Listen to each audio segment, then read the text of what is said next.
Assalamualaikum guys, di sini kami Karno Group akan menjelaskan perencanaan sebelum membangun rumah. Simak dan tonton terus. Dalam mendirikan sebuah rumah sederhana, tentu saja tetap membutuhkan perencanaan yang matang dan efisien. Pasalnya dalam membangun rumah selain biaya pengeluaran yang dianggarkan untuk bahan-bahan dan material, pemilik juga harus mempertimbangkan biaya sewa pekerja bangunan yang terhitung sesuai kontrak.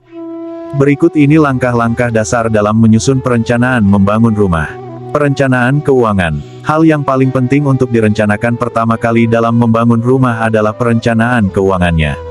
Segala hal yang berkaitan dengan biaya pembangunan dan kas yang dimiliki harus dipersiapkan dengan matang.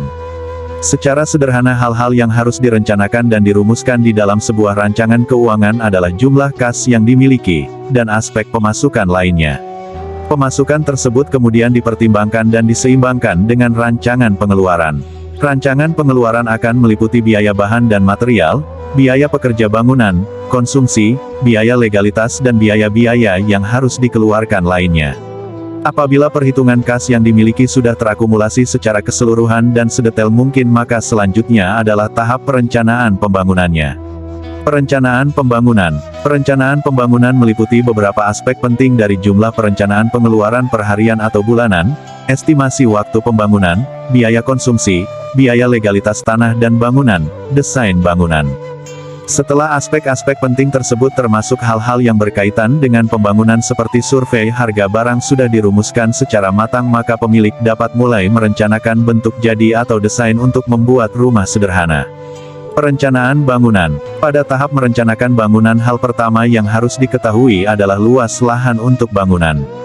Cara mengetahui luas lahan yang dibutuhkan adalah dengan mengakumulasikan dana yang harus disisihkan untuk biaya bangunan utama dengan cara mengurangi total pengeluaran untuk kebutuhan di luar biaya bangunan, seperti listrik, PDAM, IMB, tampon air, furnitur, taman, del.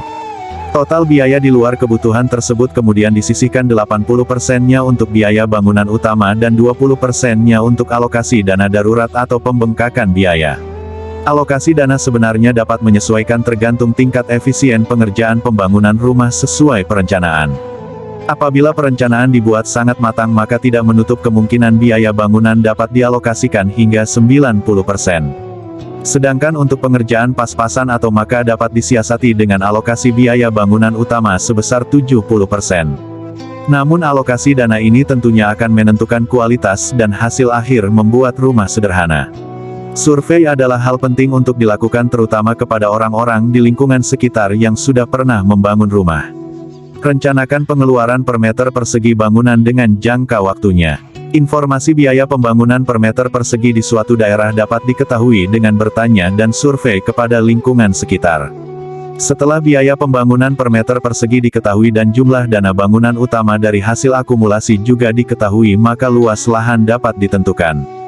Desain rumah. Merencanakan bentuk rumah sesuai keinginan sebenarnya dapat dilakukan sendiri, namun hal ini beresiko menyebabkan bongkar pasang yang sebenarnya tidak perlu terjadi apabila desain rumah tidak dibuat dengan cermat.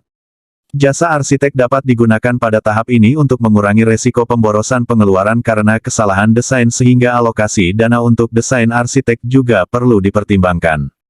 Terutama jika pemilik rumah tidak memiliki fundamental dalam pembangunan rumah. Jasa arsitek juga akan membantu efisiensi waktu perencanaan desain rumah serta akumulasi kebutuhan bahan dan jenis material yang mendetail. Sehingga menggunakan bantuan jasa arsitek tidak ada ruginya. Sedangkan untuk desain rumah yang deal